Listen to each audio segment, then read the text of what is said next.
Alrighty. So today, me and Solarn, we're going to look at the patch notes that were dropped recently here for Dueling Fates 7.07 update. That is correct, sir. And We this got. goes live on Wednesday? I do believe that's correct. I'm not sure the time. Do you know the time? Oh, it's Valve time, so who knows? It could be a Wednesday, actually, this Wednesday, or it could be a Wednesday in December. Who knows? So Wednesdays are just a concept of the mind anyway. yeah, that's a fair point. So without further ado, let's go ahead and jump in. Let's Yeah. scroll down. I mean, first thing off the bat, we've got Pangolier and what's the other lady? Dark Willow.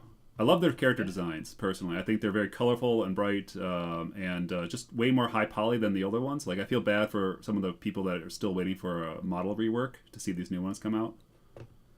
Yeah, that should definitely go and have some character design jealousy for heroes like Viper who are long overdue. I'm gonna go and skip ahead just a little Oh, bit. I sure, did sure. see that Ancient Apparition did get a remodel. He was Oh, so overdue for that. yeah, he's one of my favorites. Yep. So we get a quick look at Pangolier. Scrolling past him. Was there anything Uh, worthwhile? I mean, he fits in as melee carry, nuker, disable durability. I wonder if he's gonna have beef with Bristleback at all.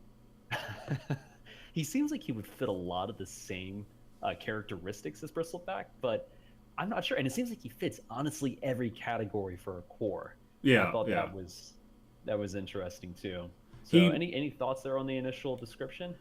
based on his ability set, he's definitely going to be the jack of all trades, master of none, which allows you to really spec him based on the item build kind of stuff, which I think is great. His mobility is very high with both his initiating attacks, such as his swashbuckle, and then he's got the escape with rolling thunder, or escape slash really confuse enemies trying to point target you, because he's just going to be bouncing all over the place. Yeah, no joke. I was able to go and see some of his animation for a couple of his abilities. They're really interesting. So just to kind of see how the pros utilize him, I think that's going to go and kind of demonstrate how he's going to be played.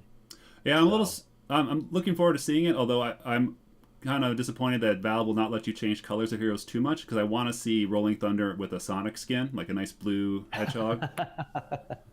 that would be awesome. That would be amazing. That does make me a little sad you don't have that option, but I'm sure there will be a set where he'll be like more bluish. His third ability, Heart Piercer, is interesting from a design concept because it's the first ability that pierces all armor. You have armor reducing stuff, but like getting that one attack where it goes through all armor could be pretty devastating for some of the heroes that build that way. Yeah, that is going to be interesting. I was looking at the demonstration for that as well. I'm not sure what to make of that. The swashbuckle, that looks really freaking cool. I don't know if that's going to be something where you get a lot of damage on him and it's going to be really cool late game, or what are your thoughts on swashbuckle? Well, I'm interested in this one a lot because it's the first ability that's shown the column targeting for Dota. So I hope they bring that into more stuff like boat and other abilities, so you can get that targeting column. Because I would love that for like Impale or even Lion's Earth Spike. Or no, did I get that right? I think I got that right. Yeah, yeah, that's right. But for the movement, he's going to be able to jump in through the back, through the front lines, get to the squishies, and hit them really hard, and then roll out. So it's he's going to be a dance, and I like that. It fits his character design quite a bit. Yeah, definitely. And I think the shield crash. I don't want to pick this apart too much, but how effective do you think that is? Is that going to be something that's more effective late game, early game? Well, he fits in the same role then with Bristleback here, whereas if you jump in and do a big smash, you get this huge damage reduction, which is great. I just feel that unless you build him for a lot of offensive capability, people will just ignore you. So it's kind of that mix match kind of thing because if you stop attacking and do this to do this ground pound, it doesn't stun enemies. So you got to chase them down again, and you do have some mobility with Swashbuckle, but I don't see the synergy yet. And maybe this is a situation where I would do, if you have someone setting you up like Black Hole or Reverse Polarity, maybe. But I see Ooh, this yeah. like not super useful because when heroes are clumped up, that's already a bad situation for that team. So, maybe. Yeah, that is going to be interesting. I wonder. It says he jumps in the air and slams back to the ground. Enemies around him are damaged and grant temporary damage reduction. Is that like a mini stun? Is that going to interrupt TPs, channel abilities, stuff like that? It did not list a stun, but I could be wrong. Let me Yeah, check. I Let me didn't check a see any different page with description. more exact notes. Yeah. Pangolier. Shield crash is not a stun. And it says if you hit 5 enemy heroes, you will gain 14% per hero, which means we will give you a 70% damage reduction for 10 seconds. That basically makes you invulnerable for all sense Ooh. of the purpose. 70% is a heck of a lot. Plus, you have armor still affecting it. So that's pretty good. With a 10 seconds out of 13-second uptime, or infinite uptime with an Octarine core, maybe. But most of the time, I imagine you're going to hit one or two heroes, and the damage is okay, but I don't see this as a core ability for him. I would imagine you would max this one later. Yeah, and I could definitely see like you want to put as many points into Heart Piercer as possible and Swashbuckle to get those early kills on the back line. Hmm. That would make a lot of sense. His ult, Rolling Thunder, that looks really freaking cool. So Yeah, he can that be magic immune and severely reduce the damage that he's going to be taking. That sounds like a recipe for mayhem. right. And with the if you get into someone like this is a great spell for those tight map areas because if you're just bouncing back and forth, then it's going to be hitting the enemies multiple times, knocking them back, stunning them. If someone gets trapped in one of those narrow tree passages, or if you get someone in there, you could just sit there and just pinball off them and take them out with just this one ability alone. Yeah, that's going to be fun. That's going to be really fun to see how the pros use that. I know they narrowed a couple of the lanes. Once again, sorry, spoiler alert. I know they narrowed a couple of the lanes. So even making some of those passages smaller where fights could occur, that's going to just wreak, havoc. I think that's going to be really cool to see. Sure. It is interesting when they decide to make this magic immune. I hope that's all magic immune. Otherwise, I could see this being ridiculous with stuff like force staffs, making it get an extra range and stuff. Oh, I am interested to see also if they're going to like. I want to see someone hook Pangolier in roll and then pull the roll into Pudge and then stun Pudge from the hook. Like those are going to be those Dota fails we love to see.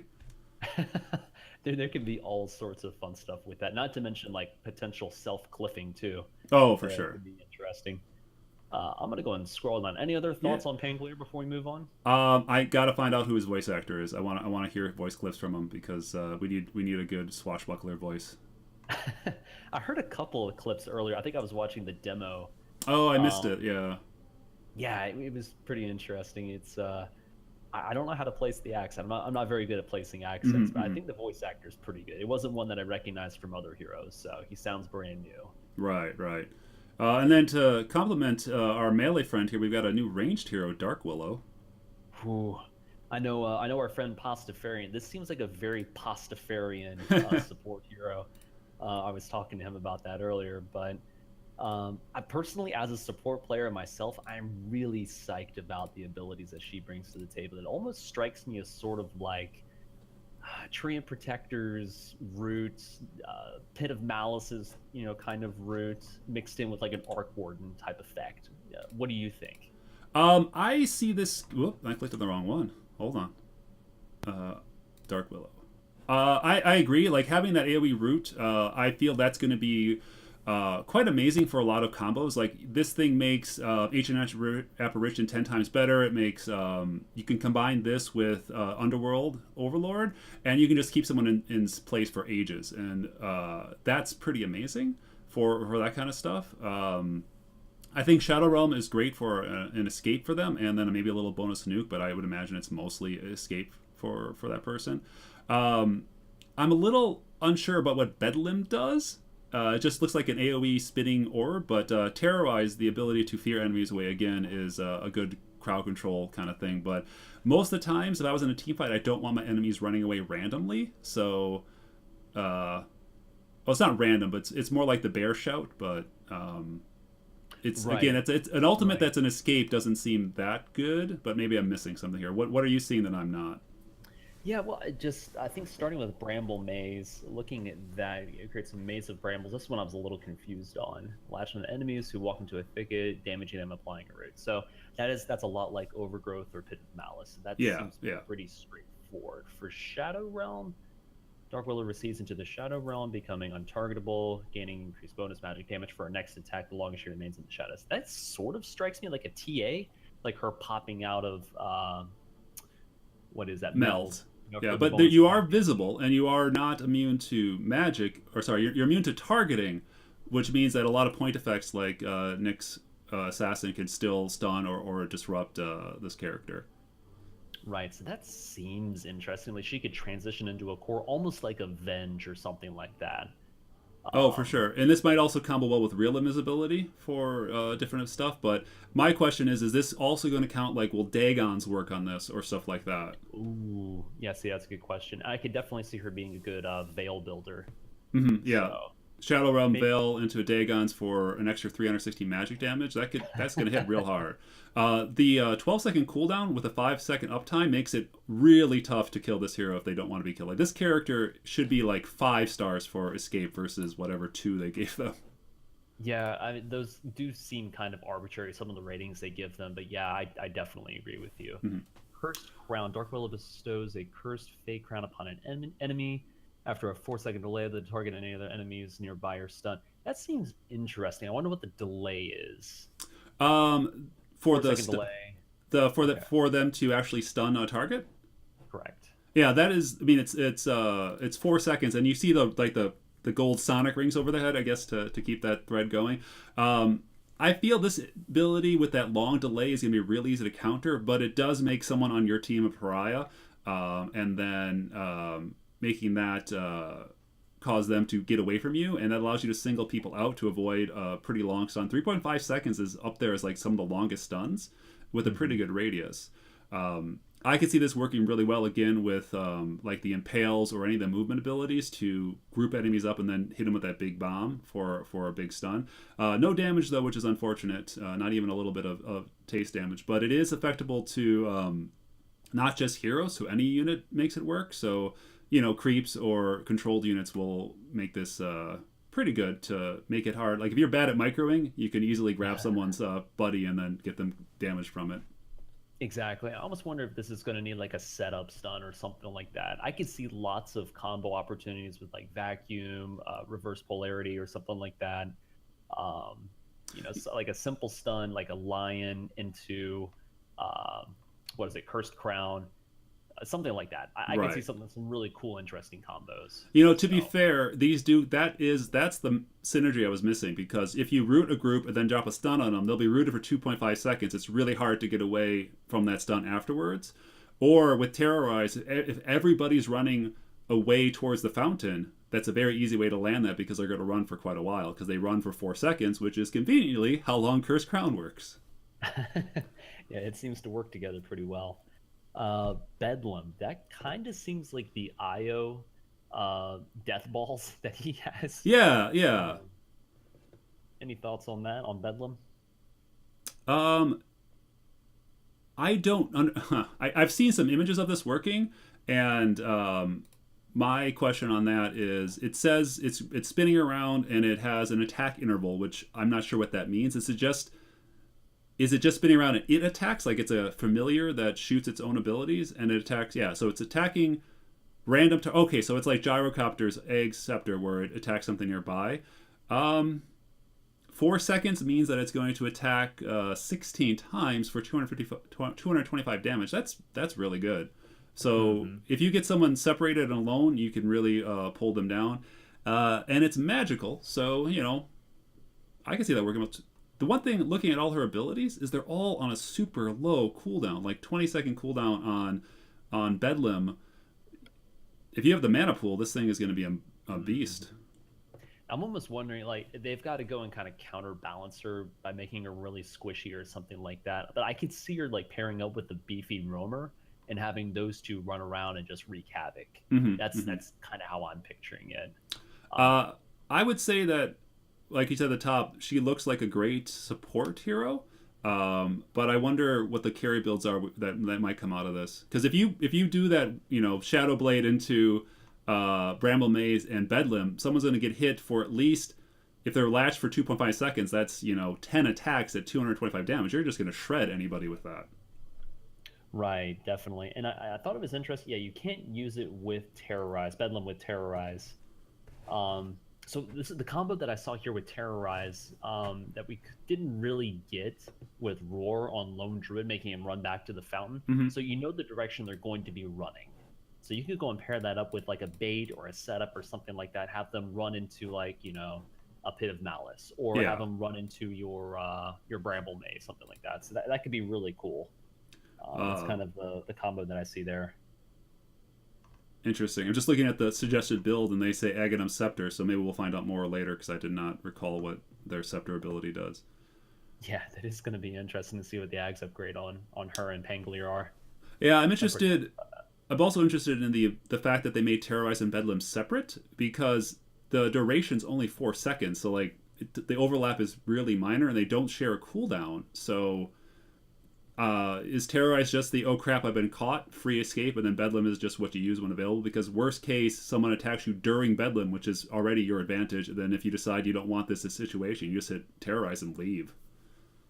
Yeah, I guess you could do that. That's just yeah, you're free, get out of jail cards. So um, I'm not sure. I think we can probably see some nifty combos Yeah, yeah, as for it sure. develops and get more reps on her.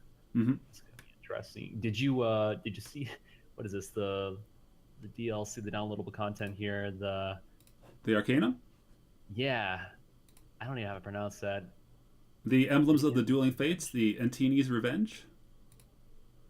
Sunbreeze Birthright. These look pretty cool, and for $10, that doesn't hurt my pocketbook, so I could shell that out. And does you get all of that for $10? It really depends on the taunts, honestly. They're pretty good, pretty Yeah, good. I'm not a cosmetic person, so it's hard to balance them for me. But I do like the pistol. I wish there was showing off him using it in one of his attacks, but yeah, that would be cool. I wonder if it's gonna have a sound effect with it too. it says custom swashbuckle effect and sound. So maybe we should And watch this sound. video and see if it shows it off. Yeah, I'm watching a little animation, a little GIF. Oh wait, here we go. Come on, do it. He's running through the Oh, woods. okay. He shoots his gun. That's cool. I like it. That is pretty sweet. That's fun. I'm a fan. I may get that just for the extra effects. Hmm. The courier doesn't do it for me, but the other ones I I, think are I pretty. just I've never been much of a courier guy. Like the Foley the Squire, courier and self-appointed squire to Dante. Hmm. I guess that's Panglier's name. I mean, once they ruined it by having Shagbark, and like everything else is like, I've got Shagbark. Mine was Wally the Faithful, the little dachshund courier. I was Oh, like, I, right, right, I, I don't yeah. need anything else after that, man. Oh man. So here's a big change that probably affects you more than me. Your thoughts on ranked seasons? Yeah, so I didn't read up on this. So this is brand new. I'm reading this for the first time right now. So in this Um, update, we worked how the matchmaking rating system works. so basically, Unrated. what they're doing is every 6 months you have to recalibrate. And this puts it more into what other games do, where like Diablo has their seasons, and even what is it? Destiny 2 has a season for guilds leveling and stuff like that. Um, I think this is going to be a little annoying every time you have to recalibrate, but I do feel this is going to extend the longevity of the games because players, who are in lower tiers, who feel like, oh god, I have to climb for 5 years to gain 2,000 MMR. They look, if they actually did get better, they can jump a lot better. And if they don't, and they're in a lower tier, like, well, I can actually practice, get better, and try again in 6 months to get that higher number. Um, it's I don't know. How do you feel about your EP? To ask that direct question, because I have friends to play with, so I just play with them, and I don't really pay that much attention. Does this have any effect for you? Yeah, I think the biggest thing for me, one of my biggest complaints about Dota was that it didn't have those seasons, those recalibration periods, Mm-hmm. like Overwatch had. I know with Overwatch you had different seasons. You could recalibrate. I've got a couple of buddies that play, and they actually made some pretty big strides during those periods where they could recalibrate. Yeah. So I think this is helpful. I like it.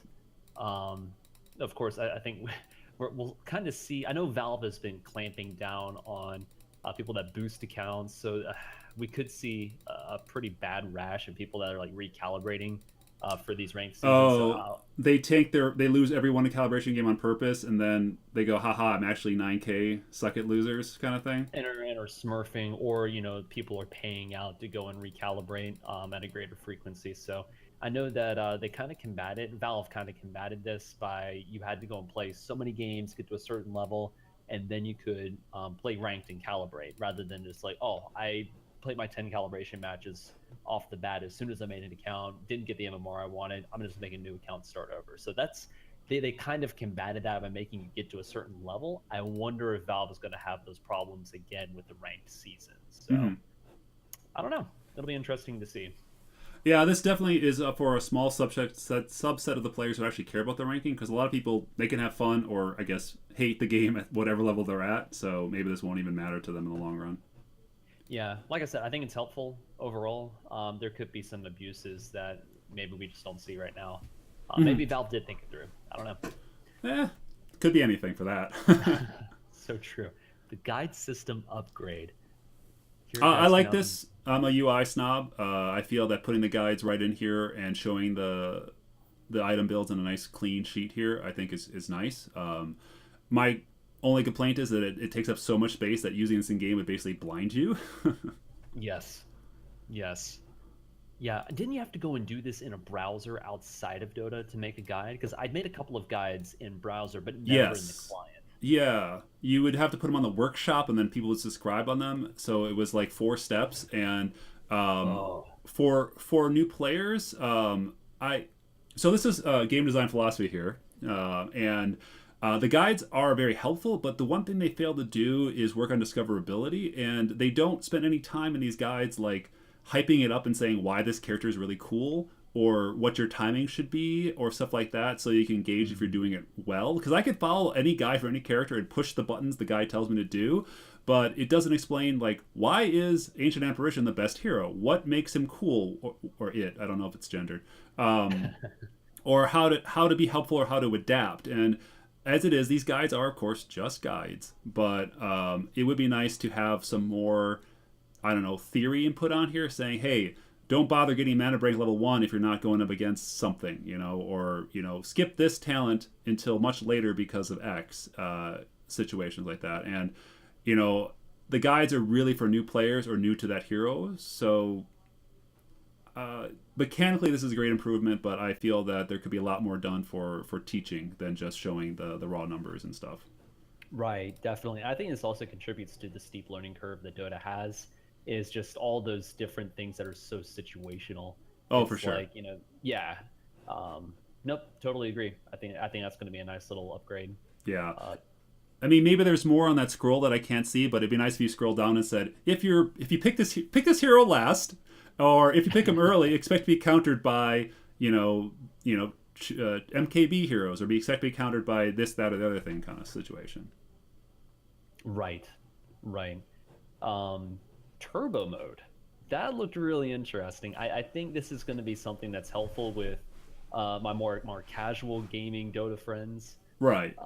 It's like if we just want to go and play a chillax kind of meme game, I think I would really enjoy this mode with them. Or Mm-hmm. like I think the example they gave was to go and just try new strats, go and theory craft. I think that's going to be really helpful. It's also going to show. I feel that if you're a pro player, I think turbo mode is really going to be where you want to go to improve your APM and your awareness. Because if you're okay and get a decent GPM in normal mode, decent isn't enough for turbo mode, because that spread grows greatly. So if you're behind by 50 gold per minute in turbo mode, you'll be behind like by 200, and that's going to really expand and show those gaps and where you can optimize. So it's good for all players, I think. Yeah, I agree. I think there's a lot of different facets to using this mode. Hopefully, the games will be shorter too. So it's like if you actually want to get a quick game in, Oh yeah. you can do that. Like sub 30 minutes. I think that would be really nice. I think we'll go and probably see a pattern emerge. It's like okay, you can expect turbo mode to be 15 to 30 minutes long. So that would be much appreciated. I know. I am curious how this is going to affect heroes that are timing based. Sorry, that the game clock matters. So, like a hero like Night Stalker, if you're in turbo mode and night matters, like it's really gonna. Do they double up the speed of the day night cycle, or are you going to spend your first 4 minutes in daylight, which is actually 16 minutes, what depending on the multiplier? And that's how's that going to affect certain heroes? I mean, it's a limited pool, but it could matter. Right, definitely. And how is this going to go and affect heroes like techies or something like that, Hmm. where you go and just load up mines? That could still drag the game out. I'm not sure how that would go and play out. Yeah, good point. I mean, it's a fun mode, so I don't think there'll be any ranked for it. So maybe these problems are just nitpicky, but it'll be interesting how Valve addresses them. Sure. Yeah, an ability draft update. I was never a huge ability draft game mode player, so it felt like the UI, the interface was really dated Yes, whenever I did play. I played maybe like 5 games in ability draft. Were you much of an ability draft guy? I really like ability draft, but I can never get people to play it because it's so memey and so broken. I like it from the game crafting theory, where it's like how I like the min maxing effect. Where like, can I make the most broken character ever? And if so, is it still fun, or is it just so overpowered that the game's over because you won in the draft in this situation? Hmm. The new UI looks nice. It's very slick. The biggest thing is that you can rearrange your buttons. That's one of the reasons why I had the most trouble at times, where I'd be like, oh, I want to use this ability, and then I cast my wrong spell because it's swapped spots or something. Um, it's fine. Like, it's nothing we really need to spend a lot of time on. I think they're making it nicer for people who enjoy it. Yeah, I think that'll be a nice update. And like I went and spoiled earlier, Ancient Apparition finally got a remodel. That's one of your favorite heroes of all Yep. time. Am I correct? And I learned that his name is Kaldar, so I learned two things today. I didn't know he had a name either, so that was pretty funny. Mm-hmm. Uh, I think. Go Pinwheel. ahead. Again, this is good for spamming people you don't like, or if you're playing with randos and want to actually try to help. I don't ping much because I usually am in voice, so great. It'll help a lot of people in the less matched maker areas. So sure, go for it. Yeah, hopefully this does overcome some language barriers if you happen to run into that in your game or something like Mm-hmm. that. I think that is going to be helpful. Maybe it's going to be abused. I don't know. I know Dota in general has been getting more friendly and less toxic from my experience. I think the new behavior score Mm-hmm. implementations, those parameters they've put into place, they've been helpful. So hopefully, Pingwheel is something they've really thought through and it isn't going to be abused too. Yeah, they could do a lot more for it, but yeah, every step along the way is going to help. Yeah. The Blade Form Legacy voice pack. I didn't get the Jug Arcana for this. No, I thought it was really cool. This doesn't do anything for me. Any thoughts on that? I think that one day a support's going to win that Arcana vote. Until then, I'm kind of disinterested. I'm the same boat, in the same boat. All right. What we all came here for, the Yeah, gameplay yeah. update. All right. I'm scrolling down, looking at the general Mm-hmm. changes. I think the Um, drafting all pick is a nice change. It was too easy for be on the wrong team and always have people be able to counter your pick when it was always A B A B. So great, nice little touch up there. The big thing I see here is the 10 hero daily rotation. Um, that's a big change for people who like to random. We played a game recently where everybody random, so uh, that's gonna be interesting. Not only for the fact that it's a limited pool, that you know what the random heroes are going to be, but also if you're the eighth randomer, your pool is gonna be really tight. So that draw bucket is gonna be weaker and weaker as you go through yeah, and I think it's also going to be like, you're going to look at that pool for the day. Is it every day? Yeah, for every the day. day. So it's a daily hero, a daily pool of 10 heroes. So it's like, you look at that pool, like, do I want to random today? Am I feeling that? And really, I mean, your only incentive to do that is to get a free mango, and you can't sell it. No, you get a free So, branch. this says here, Oh bonus wait, hero provides you with a free mango on selection. sorry. And then Yeah, sorry. randoming That them. one randomly. Sorry, this is bonus heroes get a free mango. If you random, you get a free branch with the free mango. In addition to the mango. So you get a Yeah, mango and a branch. Well, mangoes that's are fun. nice. I don't mind mangoes. I hope you can move it to your backpack if you can't sell it. That would be kind of weird if it was stuck in your stash. In Uh, your, yeah, I don't know. I don't like That's, this for ranked games, honestly, because if I pick if my hero Ancient Apparition gets a free mango, that's really good. That's really good, and it can really throw off a lot of game balance depending on what those 10 heroes are. I mean, maybe it's nice to get more flexibility on it, but um, yeah, I'm torn. Like, I think it's cool and better than gold to incentivize, but not make it too overpowered. I mean, I'm on the fence here. How about you? I don't mind it. I think what I'm really excited about and glad for is they removed the repicking because you had those Mm-hmm. people that would go in random and then they would re-random. And so they've already, kind of wasted time. They may or may not be able to actually play the hero safe random. Yeah. So it kind of commits you. It's like, all right, this is genuinely, an all random game. I like it. I Okay. like it. Free items are pretty nice, so I can deal with that. Is there So any hero that a mango wouldn't be a good item for? I don't think so. I can't think of one. Huskar, maybe. Okay, that'd be the one. I don't even know. So that extra burst of mana and the HP regen, I don't think that's ever a Hmm. bad Yeah, yeah, especially with the changes to spoilers. thing. Yeah, I guess we'll have to scroll down and find out. Um, so for middle lane, for this laning section, the middle lane no longer having the additional melee creep. Um, just for the creeps fall in lane, just kind of looking at this with a cursory glance.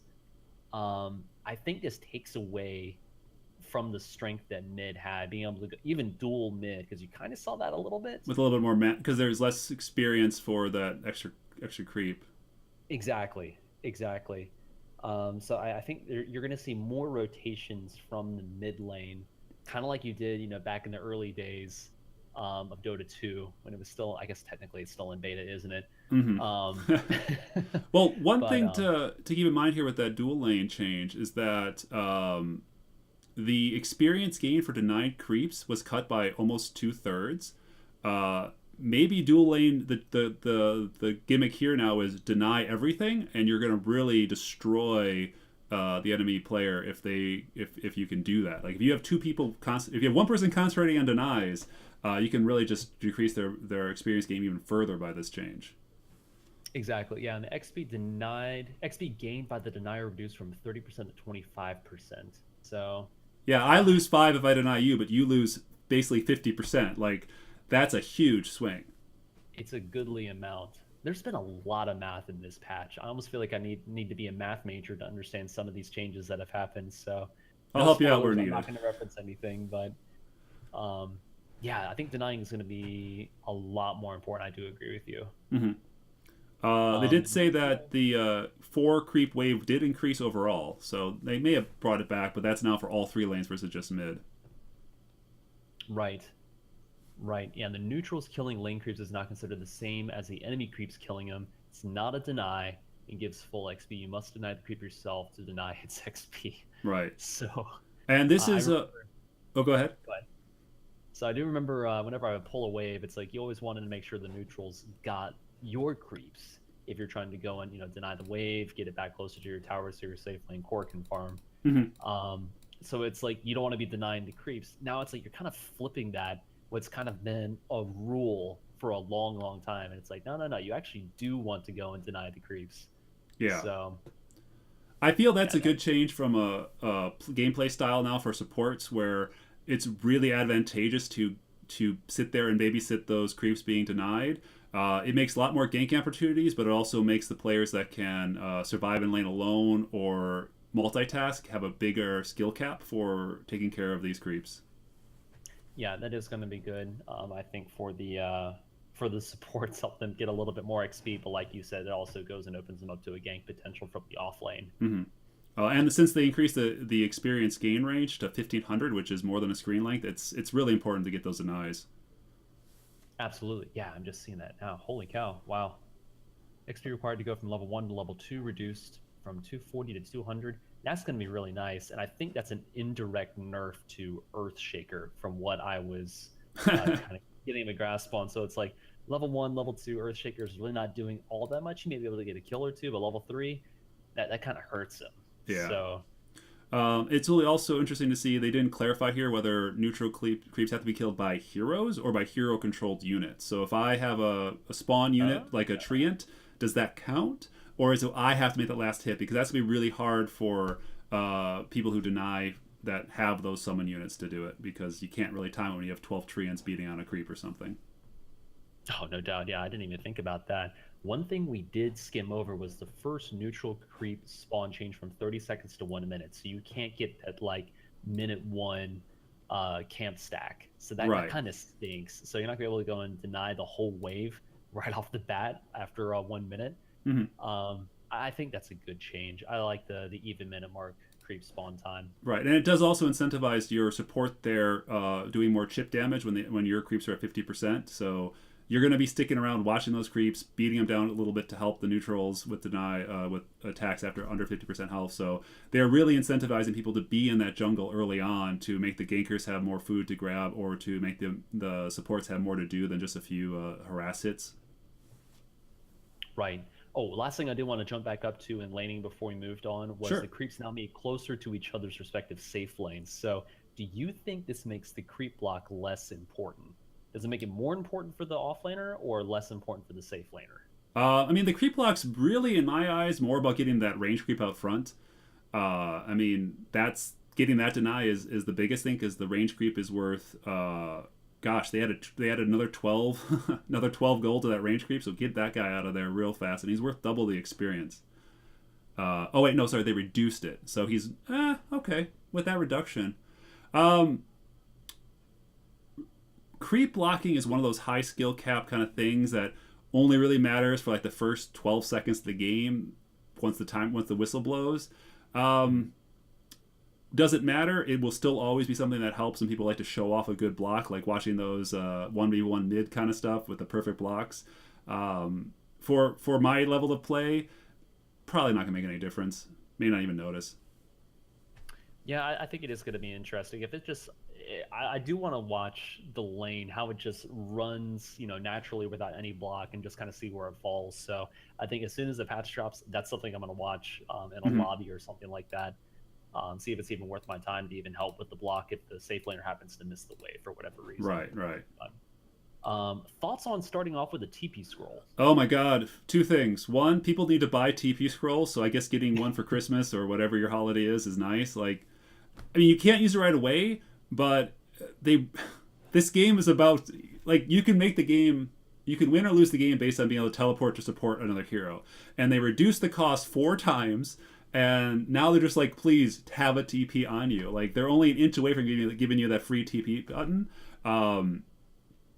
It's totally fine. Like, I am all for this. Like, give them a TP. The lack of having one to use at in the beginning to like run and play some mines or place an early ward is kind of a bummer, but this will definitely raise, I would say, gank defense way high. Maybe not so much for ganking, but it'll be a good thing for defending your carries if there's a rotation or something for that.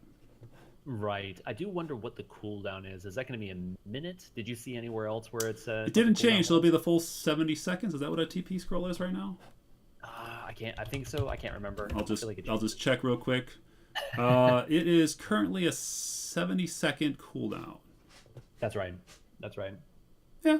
All right. That's gonna be nice. I like it. I'm a fan. Yeah. Shrines and glyph. So they removed the shrines from the base, replaced by filler buildings. Mm-hmm. Thank God. I'm so happy. I think it's going to help breaching high ground. It's going to make it so much easier, in my opinion. You're 100% correct there. Breaching high ground with those shrines really dragged out that part of the game, and could easily lead to a lot of situations where you thought you had it, and then you dove too deep, and then the shrines might have affected the game. It's not the worst thing. Like, you should know those shrines are there, but I've seen a lot of games get extended by 10-15 minutes because it was just, we can't go up high, so we're just going to sit here and do 2 damage to this tower every wave of creeps, and the defending team isn't having fun, and the attacking team isn't having fun. So getting up that hill, I'm all for shortening that time. Yep, I like that. And the glyph now causes your creeps to be invulnerable for the glyph duration. So I think what I read from that was you need to time it and try to bait out a glyph from the enemy team before you go and use yours. Otherwise, it's like, I personally think you'd want to use your glyphs at the same time, so both creeps that are invulnerable and running into each other and kind of, cancel each other out. Mm-hmm. Well, about that. So what is your glyph theory here? Because when I look at this, I go, do I want the lane to push immediately when I glyph my tower? And the answer is probably not. Like, I like it being close, but not too close. So by adding this extra vulnerability, it'll push things quicker. So that might be good to get things away from the base. But if you're on the back foot, I'd rather keep it close to the tower. So maybe let me clarify.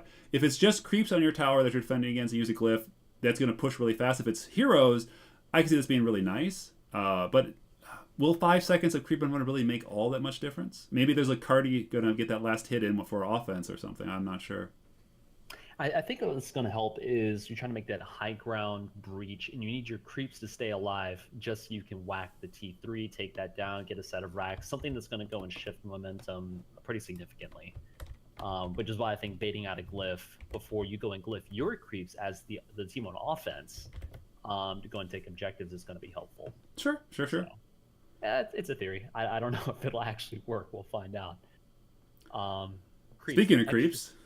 Yeah, extra siege creep now spawns at 30 minutes instead of 40 minutes. I like that. I think it's going to help end the games faster. Previously, if a game went over 4 hours, it was possible for creeps to be stronger than Mega. First world problems, my man.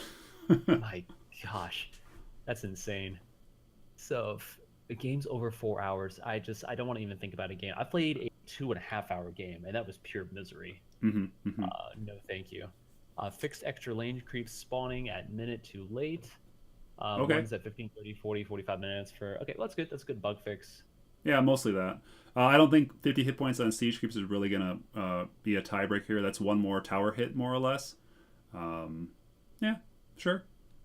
Yeah, I don't know. It's going to make that big a difference. It'll probably be one of those footnote changes they have in future iterations patch. So, armor mechanics. This was kind of interesting to me. Not really a whole lot of chatter in our Discord talk earlier about this. I think this is going to be the Deso patch. It's like getting those armor reduction items is going to be really important because they changed how it's scaled.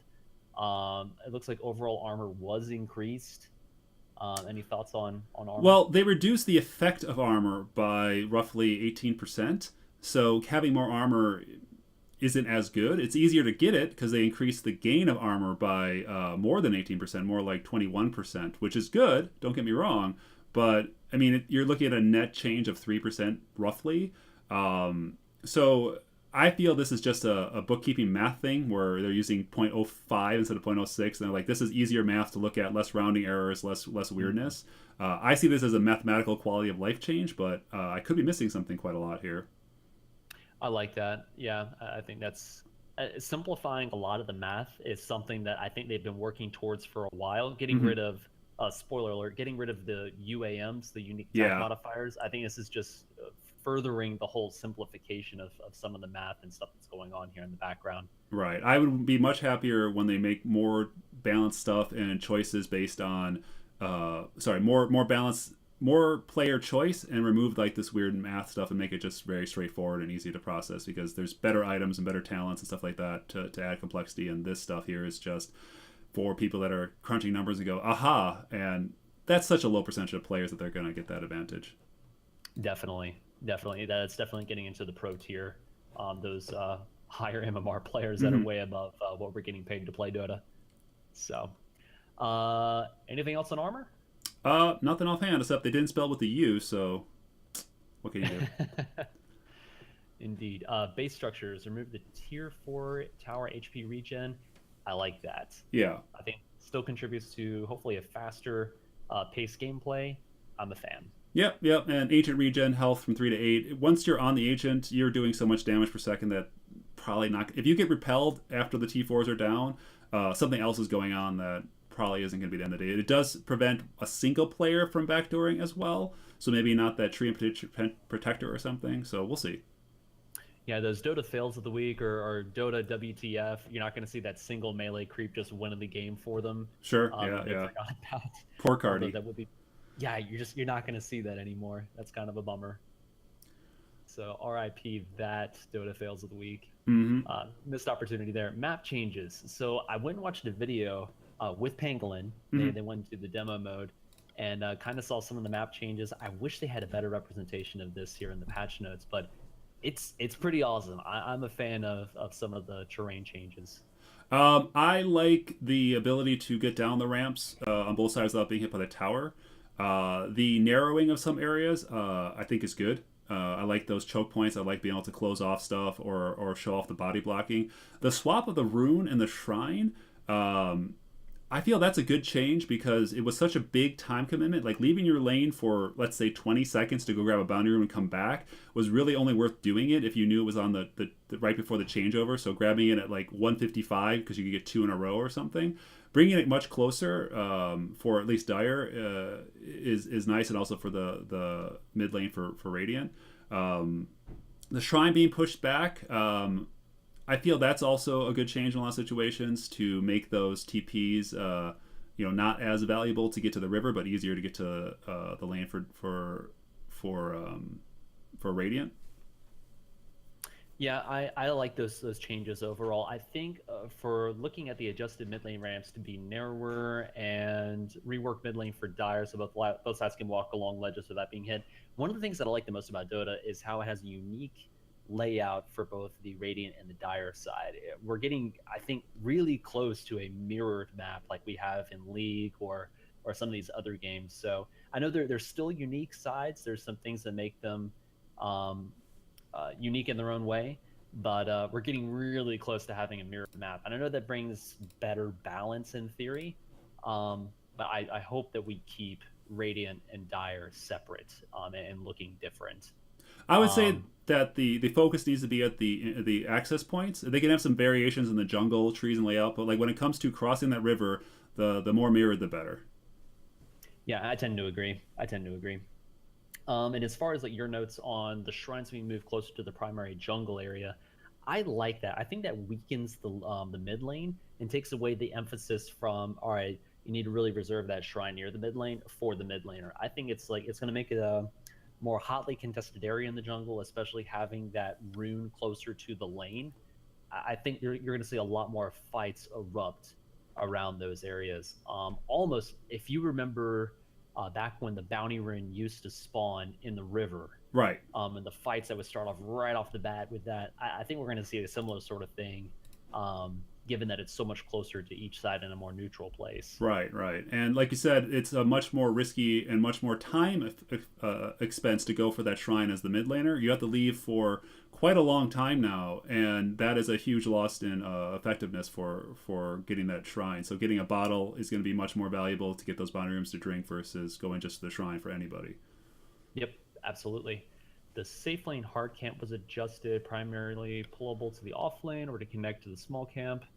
I think the adjustment that I saw there, didn't they swap the hard and the medium camp? Did I say Uh, that further down? mm, I'm seeing a lot of minor adjustments to trees and stuff like that. Yeah, Ah, here we swap go. medium to hard camps. Yep. Yep, so they swapped that. Hard camp is now the one close to the mid tier two. That seems weird. I think I just have to see how that's going to pan out. I'm not sure how that's going to affect gameplay. Huh. Yeah, I Not sure. wonder, like, if they swap it, then could you actually like pull those hard creeps towards the tower to get a few smacks on them and make it easier to jungle? Like that could happen. I don't know why, but maybe. Yeah, I don't know. The other thing that seemed interesting was the adjusted tree positions in front of the Radiant small camp pole. I don't know if you ever ran into this, but at nighttime, you would pull certain types of small camp creeps, and that tree would go and block their line of sight and your lane creeps line of sight, and they wouldn't pull. Hmm. So hopefully you either had to like tango that tree or quelling blade at something. It was such a pain to deal with. Hopefully that's a positive change in that regard. Yeah, yeah, yeah. We can, Drop down to Roshan. sure, we can skip down to that. Uh, I found that Roshan's value had dropped off some in a lot of games because the pacing changed. I feel this bonus refresher orb is really nice for either long cooldown carries, which there are very few of, or the long cooldown supports, which I think is what I'm excited for. Getting that tiny refresher for those support heroes that really need it, like Tidehunter or Enigma or plenty of the other ones like that. Exactly. Oh, like Warlock's Golem, that could be Yeah, just devastating. yeah. The Yeah. heart goes to the carry, but the support gets the what is this gonna be? Roshan's thigh, like Roshan's kidney, whatever it is, whatever part of Roshan you eat to get a refresher. They did not list a mana cost for it, but if you're gonna have cheese and another piece, maybe you can just use them in combination. I wonder if you still get cheese. They didn't That's remove it, so You said they did remove it? They did not remove cheese, so Oh, now he's gonna be dropping all sorts of stuff. That's crazy. Hero respawn timer for level 1 to 5, rescale from 8-10, blah blah blah. yeah, sure. Okay, cool. Hopefully this increases the pace of play, another pace of play sort of change. Right, right. Neutral aggro. This was frustrating to me. Oh, What are your really? thoughts? Yes. Okay. If they do not give every neutral creep like the most beautiful sleeping animation, I'd be upset. Secondly, ghosts don't sleep. So I'm really confused at how they can justify this change because ghosts don't need to sleep. See that I don't know. Maybe there's someone that knows more about the lore of these creatures than we do. This is their world. I guess they can make it up as they go along. But now you have to go and wake up the creeps, Well, you just hit and them, then you have to right? go. Yeah, and then you got to go and pull them. So I guess that's another second you have to factor into your pull. So there's going to be a whole new timing chart for pulls and whatnot. We're already going to have a new chart for pulls with the Right. reconfigured camps and stuff like that. But this is just one more thing you have to go and take into account whenever you're trying to go and pull the lane. This is going to be very difficult for stacking because only a few heroes have the ability to pull the entire camp. So if you hit one range creep and you only wake up that one, it's going to be impossible for supports to stack at night because you're never going to hit four of them in enough time to get out there and do the stack. So I see this as a situation where you stack during the day and then you pull, then you aggro to deny some creeps during the night. And again, this is going to be one of those changes that really tells the certain gankers, like maybe Night Stalker, when he should go hunting because they know that the support has to be there at night, has to be there denying, and they're just ready for the picking because they can't stack during the night, just simply can't. Unless they all aggro on pull. I don't know. I have not seen it. Yeah, see, and that's something I don't know either. It's like, do you actually have to go and aggro every single creep or just one creep to wake them all up? I'll have to find out. Yeah, I don't know. I will be interested to find that out too. Neutral lane creep aggro is now based on which neutral spawn area they're in, enabled for the traditional safe lane offline pull Sure, camps. sure. That makes sense. Any other thoughts on the neutrals? It's just I got to see those sleep animations. I'm excited about that. Captain's mode. Captain's mode now has an extra ban in the first phase, 6 total bans in the mode. Oh, still no techies in Captain's mode. Well, And that's the sixth band. Ah, yeah, but there's still no techies in Captain's mode, and now they're going to be. I feel like there needs to be more heroes in the pool in order to justify the 6 bans. So, so I think this is a good change, but what I would like, which would never happen, I would love it so that you would pick 6 heroes and then discard one. So you build a team of 6 and throw one out before you start the game.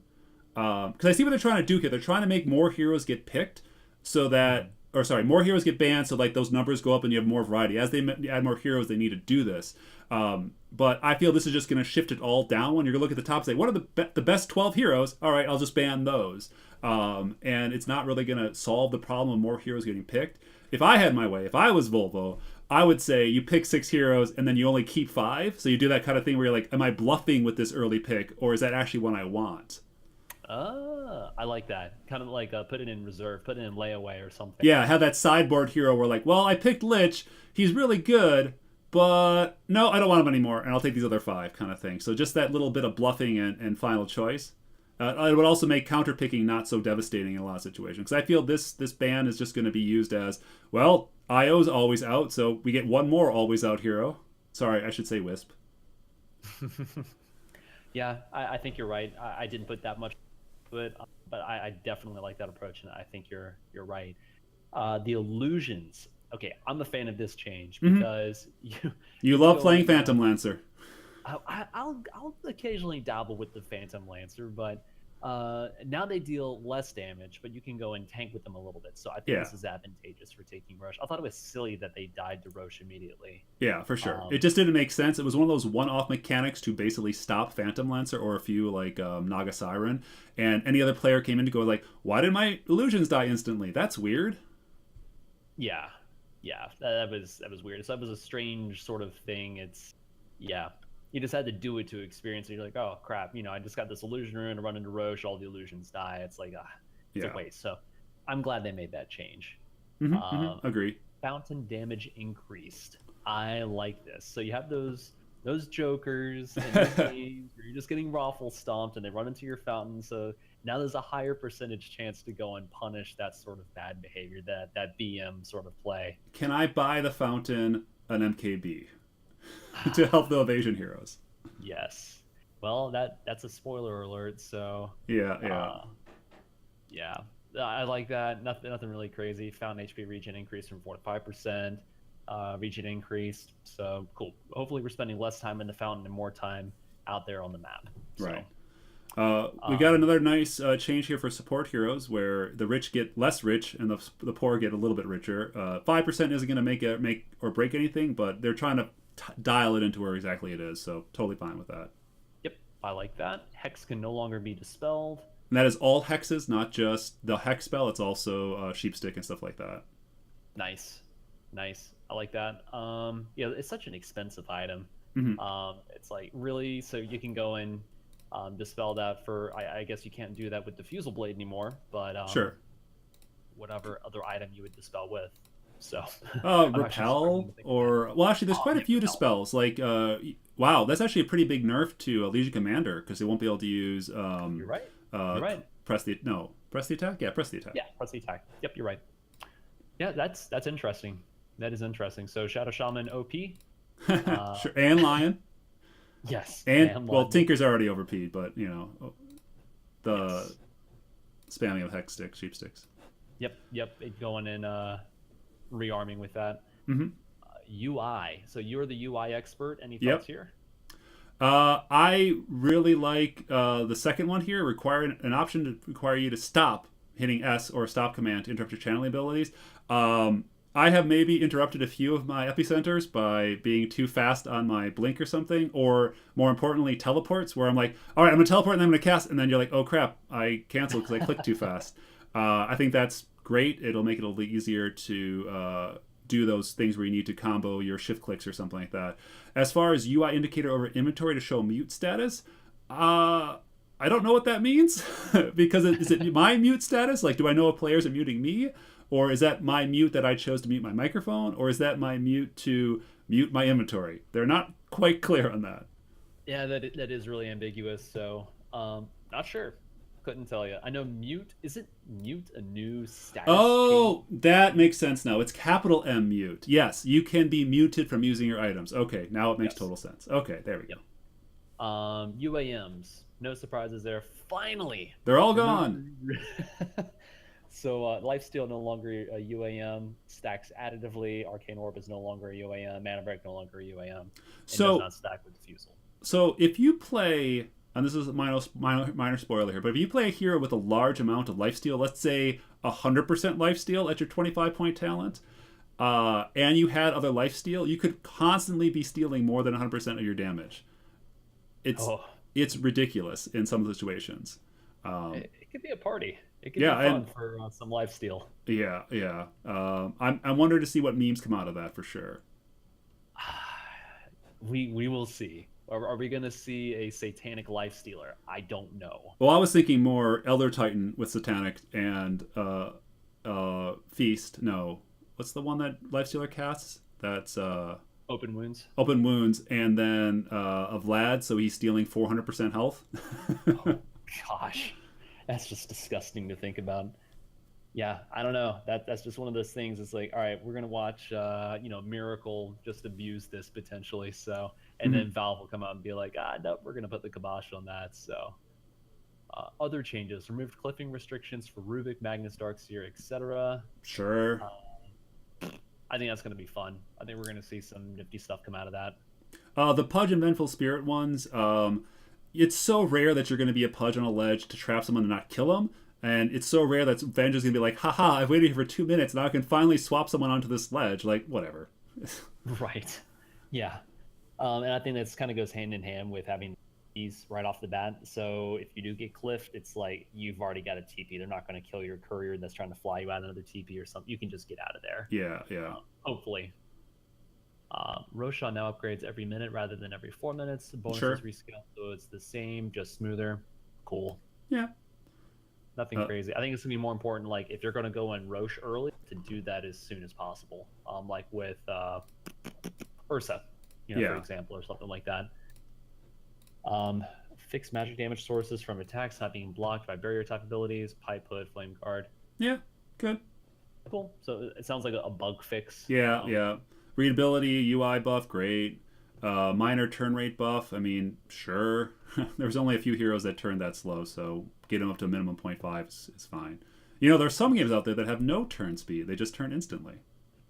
Yeah, I think that's something that's unique about Dota. There was a Dota buff article about this the other week. I was a huge fan of that. It's just one of the unique facets of our game. Mm-hmm. So Yeah, Clink's yeah. slower than frozen peanut butter on his turn. It felt like so. I like that. I like the standard 0.5. Mm-hmm, the mana regen value is great. Like, it's nice to see that. That also ties in with the changes later on. Regen rune, the 6% health MP, I think is nice because it really helps the heroes that either have a lot of one and not the other. Yep, I like that. I like that. I don't really have anything to add on that. Do you Neutral care abilities. about neutral abilities? Oh, Now, this hold is on, hold on. They've all been reduced, so this is a huge buff to Chen.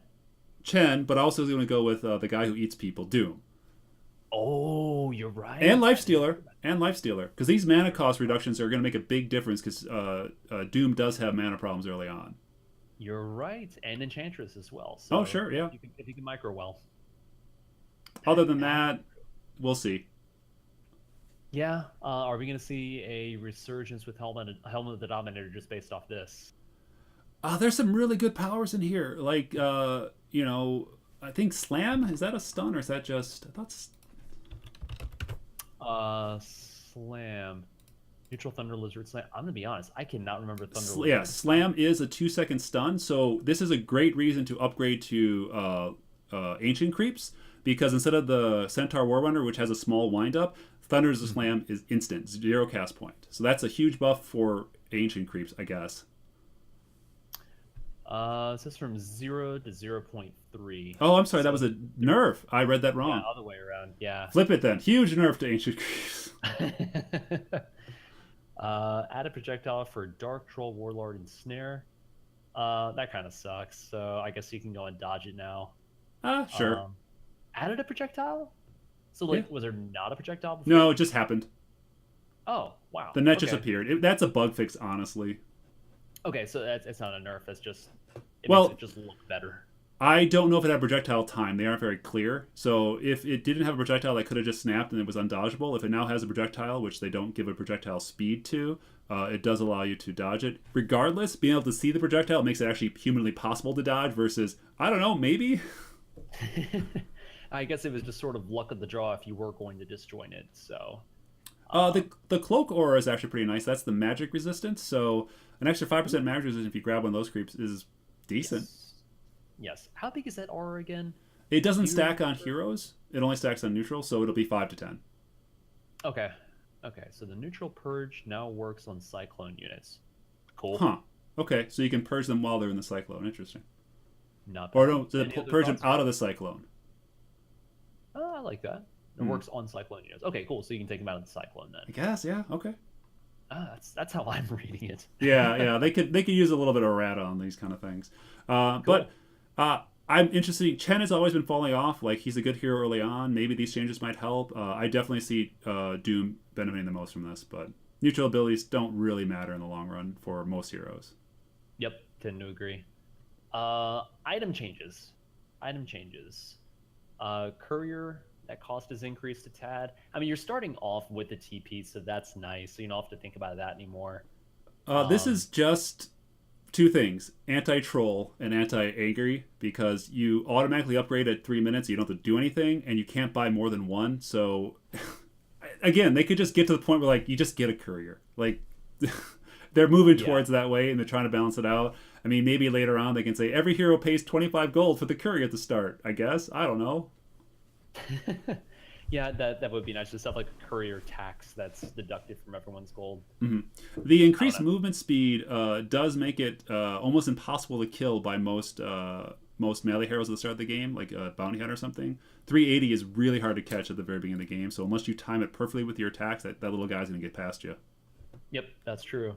And I did see Flying Courier now has Courier Shield instead of the haste ability. Massive cooldown, short duration, so you got to time that just right. I don't think that's gonna matter. I think that's just they had a button there. They needed to put something on it. They could have just made like a courier taunt for all that matters. Because once you get past 15, 20 minutes, the people that snipe couriers are just going to one-shot it. So unless you can see that bounty hunter attack coming and hit it with your shield right when he's swinging, it's not gonna do it. Yeah, that's true. I'm probably going to go and get a hotkey binding for that courier shield too. So courier can no longer refill bottles. Once That's again, big. I think that's another nerf to the mid. But they did move the runes closer, so they really want you to go get that bounty room, leave lane, be vulnerable, and then come back. And I think that's a good change for the pacing and spacing of the game because you got to leave lane, you got to be invulnerable, and you got to control your position because you got to push that wave out, go get your rune, and come back. And those tight timings is where mistakes are going to happen. That's where interesting stuff's going to pop out of. Yep, definitely. I think it's gonna you're gonna have mids that have excellent map awareness. I think we're gonna have more points of contact, more collision points where we're gonna have skirmishes erupt. Like you said, pace of play increase. Or, So maybe a bottle buddy, a little support guy who runs out and fills your bottle for you. yeah, maybe more of that. And just have the mid just keep farming. So shop. Remove the following items from the side shop. That made me sad. What's left in the side shop? Is there anything left in the side shop? They added Ring of Protection. But they took away Sage's mask. Like I can't get Bassy from the side shop anymore. I never could. Now I definitely can't. So I want to ask you a question here. Do you think Valve was smart enough to prevent you from selling an empty bottle to the secret shop? Because I could see going there, buying it, drinking it, selling it for your full money refill, and just be able to charge yourself to full as long as you have 680 gold on you. They addressed that because when they first put bottle in the side shop, you got all full charges, and then people were doing exactly what you said. Well, it says full charge right now. So they removed that. No, So added the following items to the secret shop. Bottle full charge. Am I missing this? Three Oh, lines the down. secret shop. Yeah. Oh, they've got it. They did this at the side shop before. Yeah. I don't know. They may not allow you to go and sell it back immediately. Like it's gonna have like a cooldown or something like that, or it's gonna prevent you from selling it back. It's a weird one though. Yeah, at the secret shop. That's weird. That's weird. They've run into this before. I'm sure they thought it through. With the rune swap, that's really good for the offlaners because they're right next to that rune. They're right next to the secret shop. Like they are supposed to be getting that rune and putting it in their bottle. I think this is again. Makes that rune very valuable, and it gives the offlaner a chance to recover way better than just having a few tangos here or there. Yeah, and the offlane had a really tough time last patch. I still think aren't the shrines still coming online at 5 minutes? Yeah, That's still the case. I think this gives them a better shot. I'm just looking at this thinking like that rune for the offlaners on both sides is almost under tower cover. Like you can get that rune and be in within just basically reach out and grab it from under tower, and you're gonna want a bottle. Like almost any offlaner is gonna make good use out of a bottle, even if it's only 2 charges for a bounty. Yep, and I think I'm skipping ahead of myself with the removal of Iron Talon.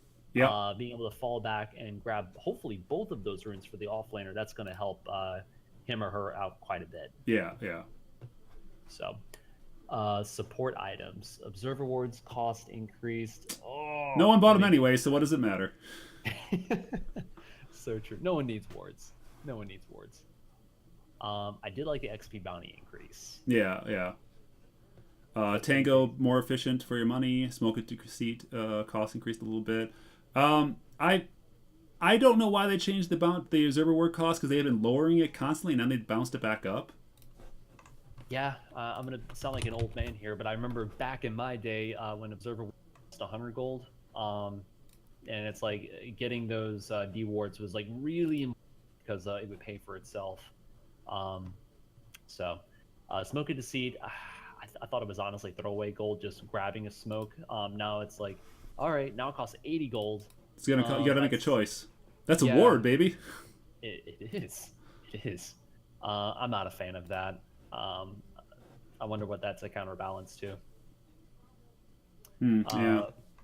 Uh, Miscellaneous.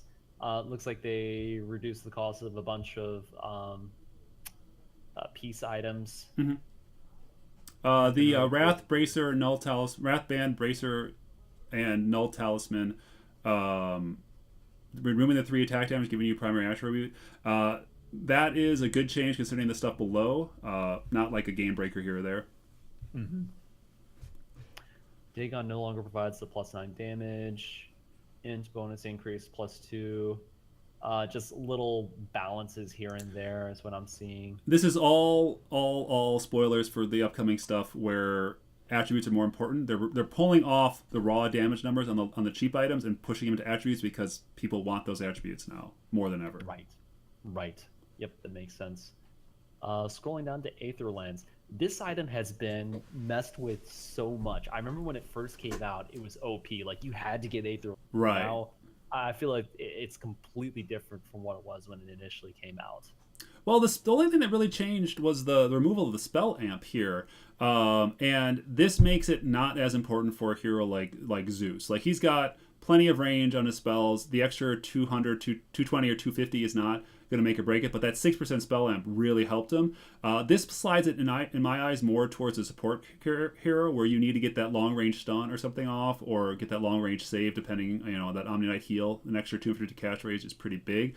But for carries, they wanted the damage, and without this, like Lena probably doesn't need the extra range, So this slides it more to the support area than the carry for me.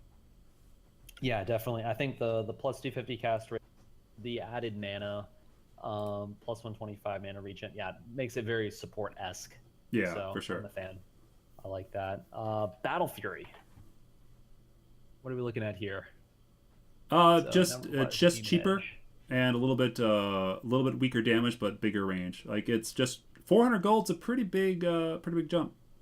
That's a good chunk of change, yeah. So hopefully you can hit your timings earlier as a core to get this farming tools. So now remember though, the Demon Edge is one big purchase versus 2 smaller ones, so you do have to play a little bit more risky, like a Radiance. Yes. And it does make a little bit more curious for. Let me rephrase that. This does make this much closer for a Radiance. So, like, if you're trying to build a Radiance on a Naga, you're carrying around a big pile of gold for a long time. Now, if you're anti-mage, you can get these smaller little boosts to grow faster and get that small incremental steps. This situation, both anti-mage and Naga have the timings much more closer when it comes to when they come online with their core item. And I think that's good for the game because those heroes, with their different pacings, some were way better earlier. And, well, anti-mage is always good once you get the battle period, but having to wait for that big item makes you much more vulnerable. And that's probably good in these huge carries. Definitely. Yeah. I think they increased the cleave radius. I like that. I feel like they've been gradually increasing that range a little bit. It's not going to matter when you're farming. It's only going to matter a tiny bit in team fights. I need to check to see if that's just more in line. Like, what is the cleave radius for Sven? Let me just check that. I can Google that up. Because if Sven's is 330, maybe they just like let's make them all the same. No, Sure. the great cleave is only 300. So I don't know. Ooh. They broke. Well, maybe it's in the patch notes later. I don't know. Could have more on that. I was a little bummed out that they decreased the boots of speed. They had to though. Yeah, I guess they did. Yeah, spoilers. But they've been slowly. This used to be 55, and now it was 50. Then it was 45. Now it's 40. It's the change for everybody. So, I don't see much difference for it. The advantage here, though, is that when you have movement items like Blink or Force Staff and similar stuff, it makes those items much better to catch or trap other players. So that's the major difference I see. As far as the moment-to-moment, am I chasing this poor support down as a carry? 5 or 5, both people have their boots, so it's not going to matter much. Right, exactly. It's going to be more based on the base hero stats. Yeah. So that's going to be interesting to see. Boots of Travel. What were your thoughts on that prioritization range change? That's a huge buff in my eyes because you'd be able to teleport within 700 range of a tower. Gets you deep in the trees now. Much better than a TP scroll could do. So you can be in a position where you teleport far enough away, and can then blink in more successfully. Because the max targeting range for buildings is 575 now. This used to be below. Now it's further. So I feel this is good for people like Tidehunter who want to get in unseen and then blink out and do their opening attack or something. Yep. I also think this also opens you up to potentially getting yourself stuck in the tree somewhere on that team one. Sure, So we sure. could see some accidental lulls with that. But it is a late Um, game item, so I don't know how many games this is going to matter for. yeah, hopefully the person has that's TPing and they have an idea as to what they're doing. But yeah, we could have that poor soul that's just stuck in the tree. It's got to wait for the boots to cool down and then TP somewhere else. Mm-hmm. So that could be pretty funny. Bloodstone recipe changed. I thought they got rid of recipes, or they were moving towards getting rid of recipes, but this appears to be holding on to its recipe. I would hope that just like unique attack modifiers, recipes are going to slowly die out. Recipes have a very specific goal, as in this is gold that can't be bought incrementally and give you an advantage. By removing the recipe here, you can now get something that always helps you. So perseverance is like, oh, I can just buy this ring of health early and I'll need it later. But hey, 5 extra health regen is great to have right now. Yep. Before it was, well, I got to buy this, let's say 600 gold recipe, and it just sits and rots until I finish the rest of the thing. So it's a nice quality of life improvement.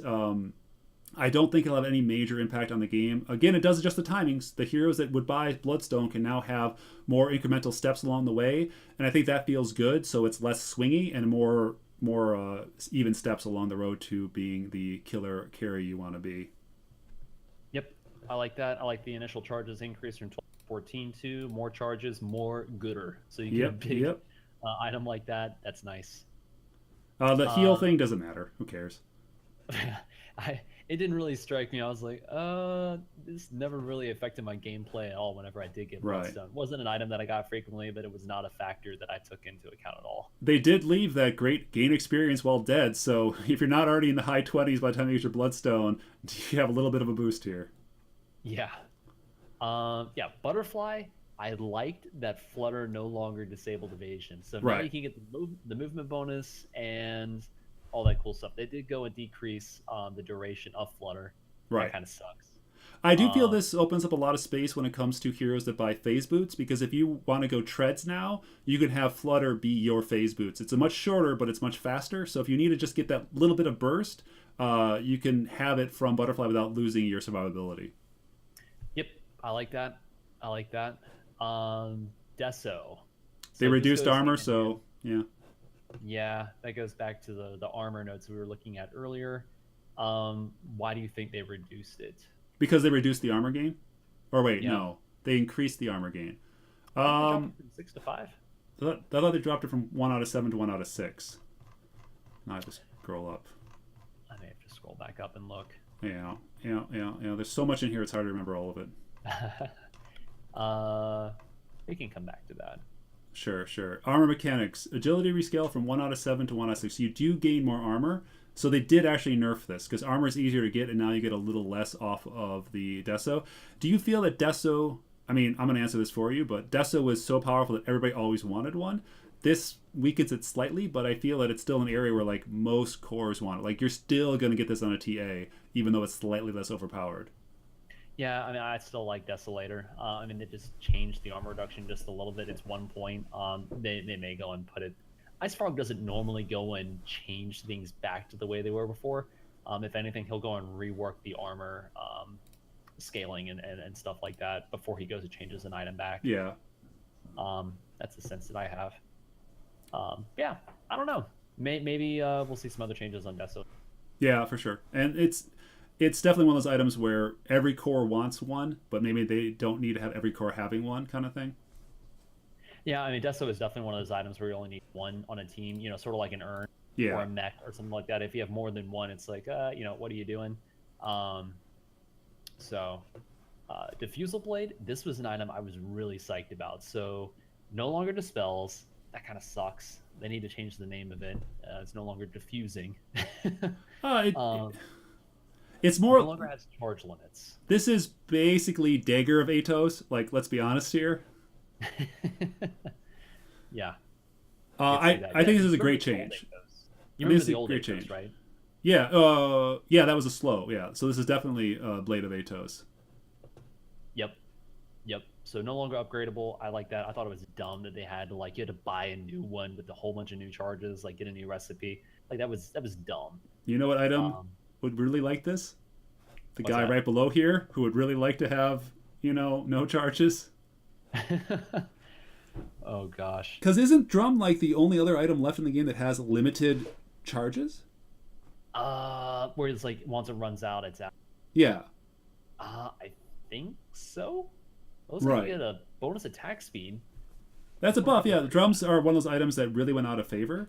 So Oh this is a yeah. nice boost for it. I mean, drums are great for heroes that need a little bit of strength and a little bit of everything. But that they should just either drop the active ability or make it so like I don't know, it recharges in the fountain or something. Something. Yeah, kind of make it like a bottle or along those lines. Yeah, That would make sense. Yeah, I honestly cannot remember the last time I was on a team and we bought drums in this patch. Like, right. I don't think it's happened. Um, so hopefully it makes a resurgence. They do some changes on that at a future date. Mm. But Diffusal's Equally, great. Diffusal's great. Diffusal is great. Yeah, I love that they removed the charges. Yeah, I'm a Uh, fan. a 7% increase projectile speed for Ethereal Blade. Great, huge buff. Yep, yep, Scotty I recipe like that. change. That makes the Scotty $200 some dollars cheaper. Sure, great. Yeah, having an Uv on Scotty, that was kind of weird. I always looked at that and I'm like, but why? Yeah. So I remember back in the day when you had to buy Orb of Venom from the secret shop too. Mm-hmm. That was an odd time. Force staff cooldown increased a little bit. That sucks as a support that's trying to go and push someone, into a more advantageous position, or you're trying to Save escape. yourself. But it does. Uh, That's a nerf to Force Staff, but a buff to Hurricane Pike. I don't know. I don't know. Well, Hurricane Pike has a uh, much lower cooldown. It's like 15 seconds. Yeah, Uh, 15 seconds. So that didn't get increased. So maybe. I just one of my big pet peeves for cores, ranged cores, is when they don't get a Hurricane Pike, and then Oh, they sure. don't use it. So maybe this encourages more people to use Hurricane Pike. It's like, come on, this is such a good item. But I would say that anybody who buys a Force Staff early is going to be now eyeing the Hurricane Pipe, even as a melee, saying, you know what, I could use an extra, 10 strength and an extra whatever the other stats are. So, yeah, 15 strength, 20 agility, like, those aren't terrible, even if you don't No, need the attack range. And that cooldown reduction of 8 seconds is a huge one for Force Staff to Hurricane Pike. yep. And also, if you get into a less than ideal situation, you can go and push away from each other rather than Right. just force staffing yourself. So I know that I've seen my mid use that to his advantage, where he pushes himself over a cliff and he's Right. still able to go and maintain an attack on the enemy team. For sure, So for sure. that's pretty helpful. Glimmer Cape can no longer be disassembled. I can't remember a time where I needed to disassemble a Glimmer Cape. That would turn it Um, into what would you okay, so you would get back the shadow amulet and the hood, the cloak. the cloak, Uh, so you would then turn that shadow amulet into a shadow blade. Like what would you turn it into? Like, man. yeah.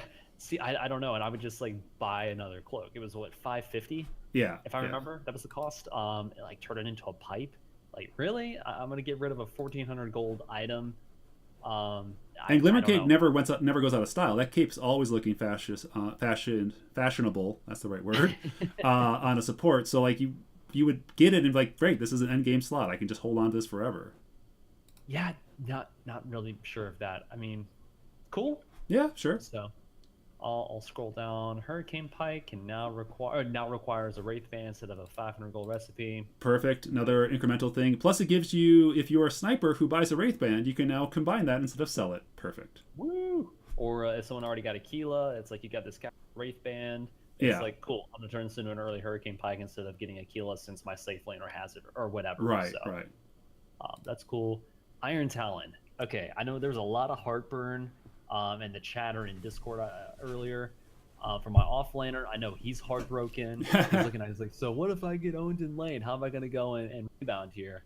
But you're What are not your going to get thoughts? owned in lane. You're going to have that bottle that you can buy full charges from the shop. A couple minutes in, you're going to have a rune right next to you that gives you 2 charges every 2 minutes. Like this Iron Talon was used to leave your lane and be sad in the jungle. You'd rather be sad in lane than sad in the jungle, in my opinion. Yeah, hopefully you can at least be in XP range with those runes with the bottle. Like we mentioned earlier, the bottle's now at the secret shop with a full bottle charge. That's pretty great. Yeah, for sure. Kind of eliminates the need for an Iron Talon. So maybe this is going to be getting rid of the jungle Legion commanders seeing way too much of. Well, no, no, no.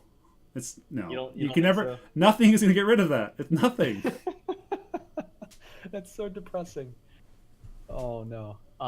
So overall, you think this is a positive change, removing Iron Talon?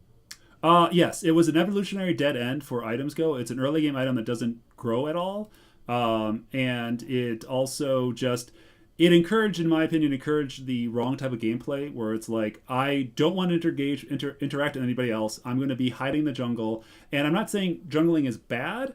I'm just saying the jungling is one of those things where you go, you know, I have to do this versus I want to. And the Iron Title made it really easy to want to jungle. And the heroes that do it really well, like Enigma or something like that, they never really needed an Iron Talent. Like they could get it, but they have a kit that allows them to do it better than what the Iron Talent gave. People are going to jungle. You can't stop that.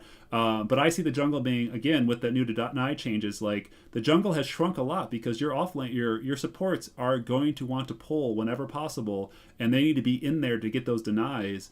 So the jungle is not just this empty, unused area of the space already. So maybe they don't want that competition.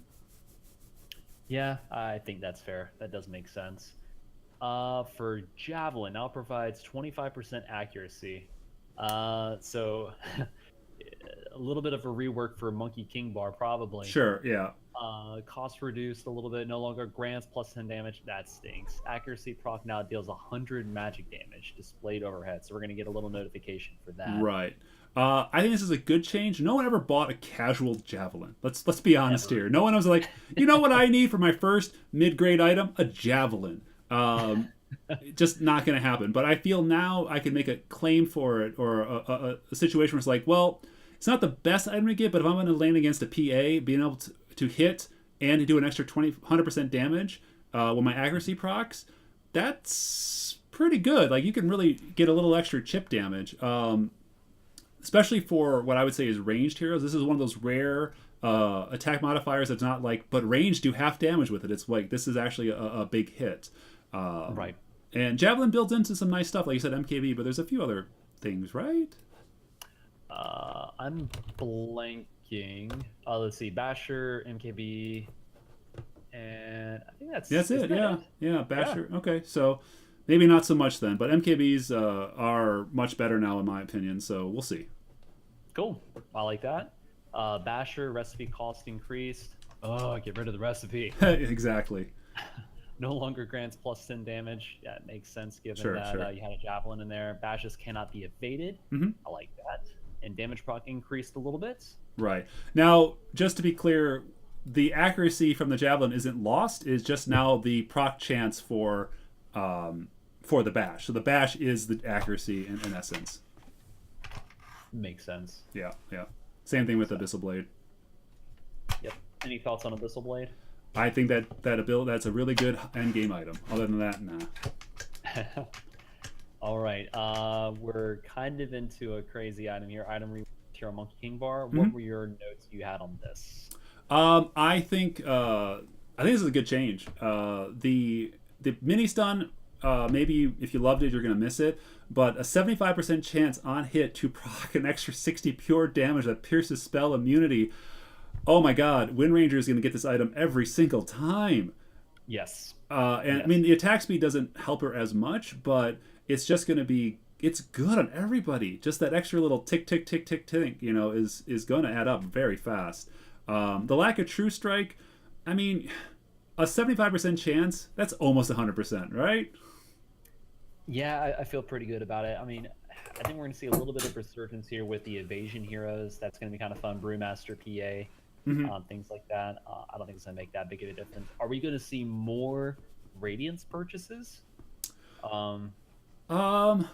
Well, accuracy, when accuracy procs, it doesn't matter what their evasion is. So Right. this does. Yeah, I would say that I don't think that would affect the radiance purchase. Like people who get radiance don't get it for the hit; they get it for the burn. Sure.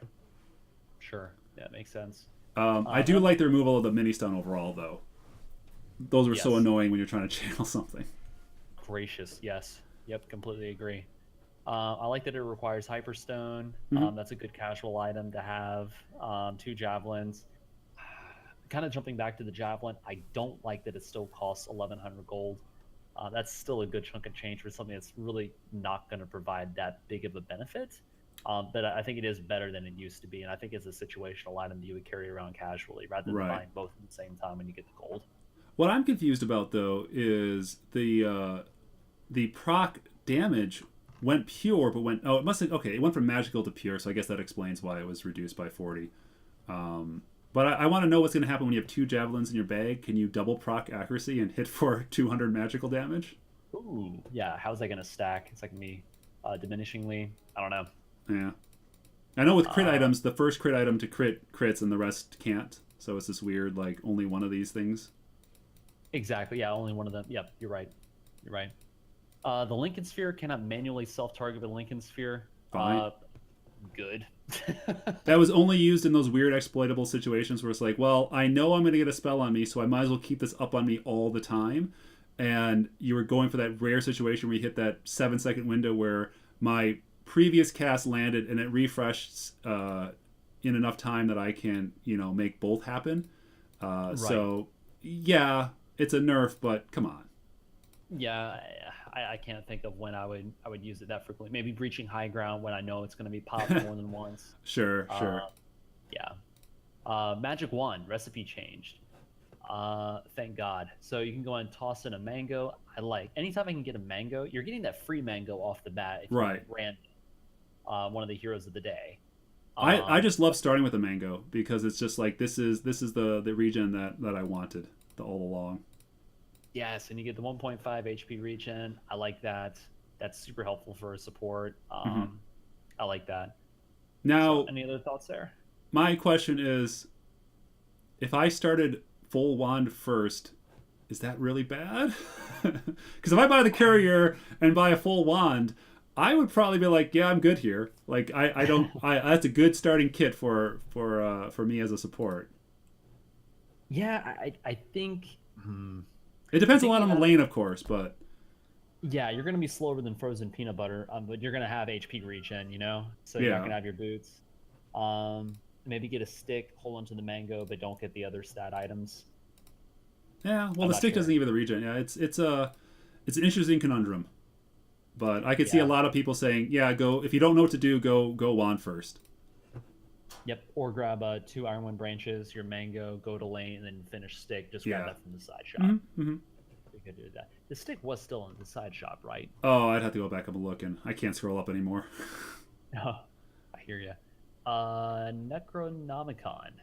Item reworked here. Mm-hmm.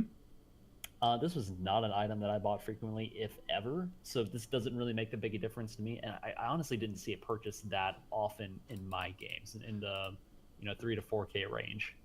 It's interesting they took off the strength took off the intelligence and replaced it with mana regen. With their new mana regen changes, spoilers, I think this is a good change for a lot of the heroes that do buy Necrobook because they want that percentage mana regen over the int because int wasn't going to do them as much. I think at least with the new changes. Yep. The level 3 archer now gains purge. Cooldown's 15. Um, cool. Yeah, I like it. Not really something that affects me. Um, poor man's shield. pour one Item out for the poor rare. man's shield. R.I.P. Sir.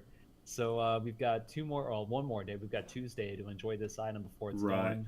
I mean, again, this Um, was an evolutionary dead end. Like, if this would have upgraded into something, I could see it sticking around. But right now, it's one of those things where, like, I'll buy this and then sell this. Like, it had such a short lifespan that they're like, no, just if you want the shield, buy the shield. If you're going to upgrade into, an abyssal or do people still buy the assault? The crap. What's the defensive? The The Vanguard. no, yeah, but the one that what's the one that gives you the defensive aura around you? The Yeah, Vanguard. no, the Crimson Guard. Oh, Crimson Guard. Yeah, yeah, Do yeah. people Crimson still Guard. buy My bad. that? Not often. Not nearly as frequently as they used to. Yeah.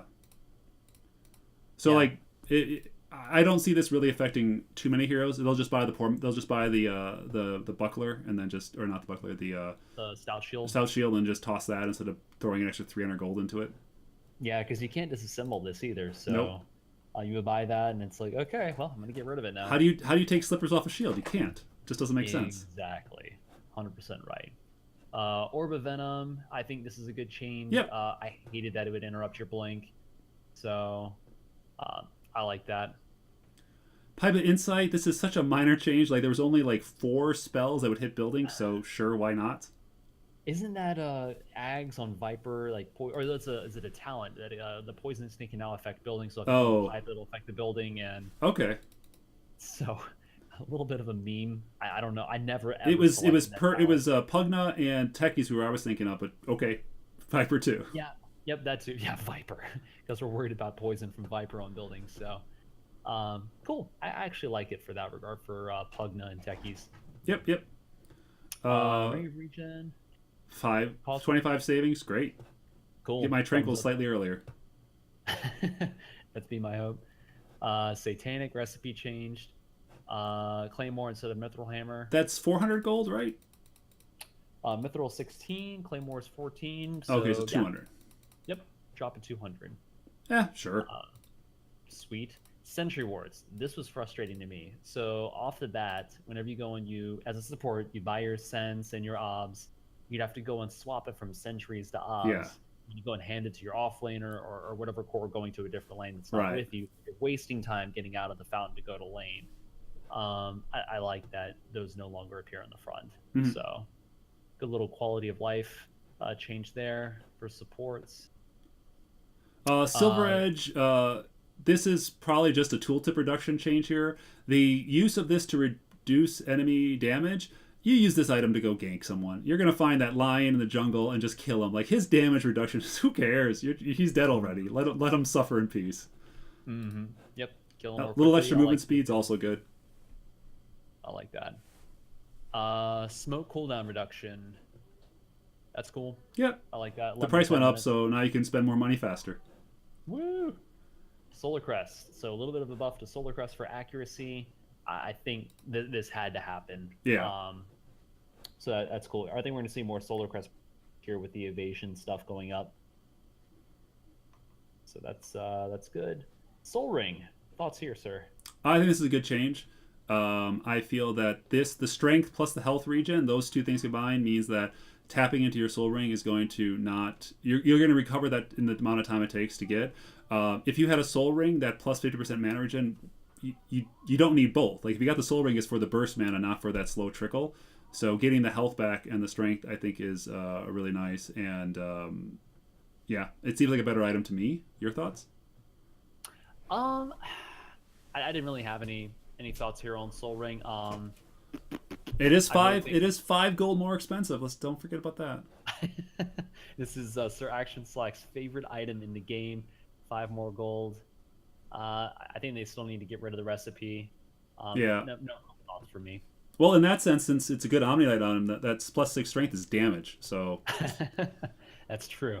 Plus 2 health regen. That is nice. Stout Shield. Slight little buff there. yeah, no more poor man shield. So there you go. Yeah, there you go. Urn of Shadows. So I'm rubbing my hands in anticipation. So Yeah, I know yeah. there is an Urn of Shadows upgrade. I love it. I love A it. new item, which is pretty cool. Pure to magical. That counters out out the fact that it is the damage went up because the damage type changed. I think net here we're talking minor difference when you could BKB out of this, I guess. Yeah, I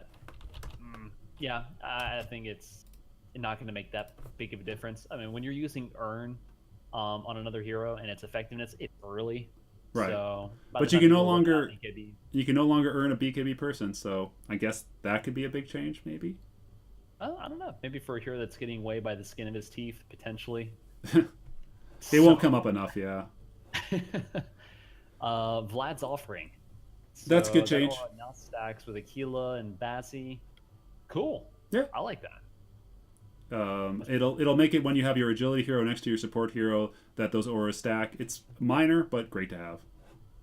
Oh yeah, I remember what was it back in Helm of the Dominator's heyday when people were just buying that using it for the auras. I think we're gonna have another aura resurgence Yeah, yeah. potentially. So All right, Meteor Hammer. fun stuff. Yeah, I can't wait to go and demo this item. 3 second channel though is a very long. That is a long time. I do That is see a long this time. being a good item. Do they say the cast range here? Cast range 600. I could see this being a great item for supports to drop an AOE and get some building damage in, or to do some zoning. I do not see this as a carry item at all. Yeah, I was kind of struggling to see that. This is also a little bit of a counter to Monkey King too, because it does destroy trees too. Right, right. But So again, 3 second channel. If you're channeling it up, Monkey King's going to out channel you. he's got a little bit of a channel himself, but if you're suspecting Monkey King's in an area, and you've got a casual meteor hammer, just start destroying trees. Sure, sure. Cooldown, what was it? How long was 40 the cooldown? seconds. 40. Ah, yeah, that's a long time. That's a Yeah. steep mana cost, especially early for a support. Yeah, this is definitely my item I would get to like siege uphill or over walls or something versus, as a little bit of like, if your team is lacking push, building push, objective push, this is pretty solid. Plus this is that damage. They don't say whether it's magic or not. It deals 60 damage, doesn't say. So maybe that's why they added the pipe to it. Yep, that does make sense. That does make sense. Plus any more meteors Cast look cool, range. so Absolutely. Yeah, it takes half a second for it to land. That's really quick because you look at Meatball from Invoker. I mean, that's what a solid 2.5 seconds, 3 seconds for it to land. sure, sure. So as you go and you time it, you go and you'll summon them and time it with the Meatball drop. And then This you, is you get pretty stunned close by to it. Yeah. yeah. So there's a little bit of a stun with it too. So Eon Disc. I like this item a lot. I'm not sure I understand the use for this. I actually haven't read through this item at all yet. So, Mimi talk here. This item will allow Tiny to get to 100% status resistance, which, again, it's not even Mimi. Like, Tiny would normally build in such a way that he could get to 95 to 100% status resistance with this, but this is just saying that all effects on you are reduced. So if I get a 2 second stun, this item makes it a 1.5 second stun, or sorry, 1.75 second stun. Am I doing that? No, yeah, 1.5. I had it right the first time. So that's going to cut a half second off of any 2 second stun. That's pretty significant. You also get the free Kraken Shell. Whenever you get dropped below 80% health, you get 2 seconds of freebie time, i.e., teleport away. So that's a pretty good ability in a lot of situations. Yep, I like that. This is also. I feel like this would be a good Huskar item too. No, Huskar lives below 80% health. Oh, wait. Okay.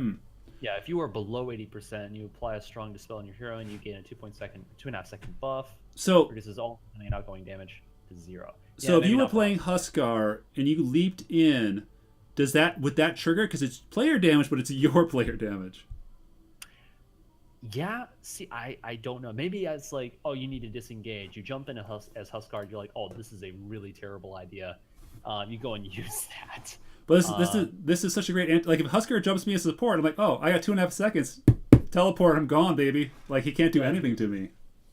Yeah, it is 3750. At that point, I might just get a BKB though, right? Well, this is like Lincoln Sphere for physical. Yep, I guess that makes sense. I would say this is a good item for strength heroes who do not want to build a BKB, because again spoilers, with a fair amount of strength, you're going to hit 25 status resistance yourself. So getting a 50% status resistance is as good as a BKB in most situations when those stuns are cut in half. And it's not just stuns; it's all disables, silence, stun, disarm, root, fear. Everything is reduced, and it's passive. So if you get jumped, you have that extra time. So I see this as either a support escape item or a strength carry item. Yep, I'm a fan. I like that. Something that I have been So in good. huge anticipation of, Spirit Vessel. So this is the Urn of Shadows upgrade. Uh, Pretty amped about this. So let's see. In addition to Urn behavior, casting on enemy target now reduces enemy HP regen and heals by 70% and drains 3% of the target's current health per second. This is my So new favorite item. I'm just gonna say that right now. yes. I felt that Dota had too many heals that could not be countered. This right here counters your Huskars, counters your Troll Warlords, counters all those heroes that just heal, heal, heal. It counters 100% lifesteal kind of thing. But since I love Ancient Apparition, if I say you die at, say, 14% health and you're losing 3% of your health a second for, I don't know, 7 seconds, I'm Hmm. going to pop you. You're going to die. You're gonna hit the die button. Yeah, and on top of that, you get plus 30 movement speed. That's super nice. Right, yeah. And that's, I mean, it's more death to the drum, but maybe? Yeah, they gotta kill drums, man. They That's, you gotta know do what? Spirit something. Vessel should have taken a drum and an Urn of Shadows. That's what they should have made it. They should. Yeah, it's 28-25, so that's not too far No, off at drum is all. like 900. Like the Wind Lace plus the recipe. Yeah, that's your drum right there, baby. And they could have gotten rid of the recipe. Yep, Ah, yep. They should have maybe made do that drum one. and urn. That would have been great. Killing me. They This got is the also recipe such a now. good Come Husker on. item because that movement speed he's gonna love.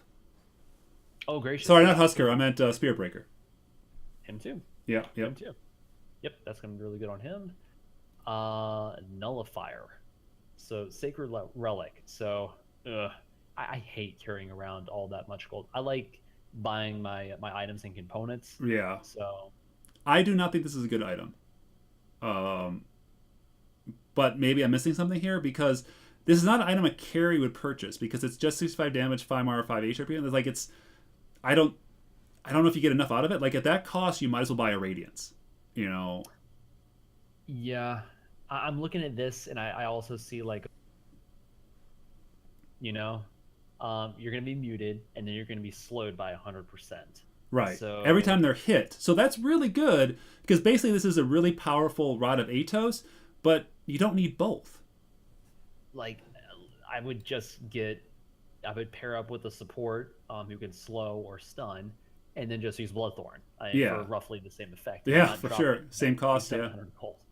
Yeah, I just not sure I get this item. Maybe we're gonna see some combos with this item that I can't anticipate right now.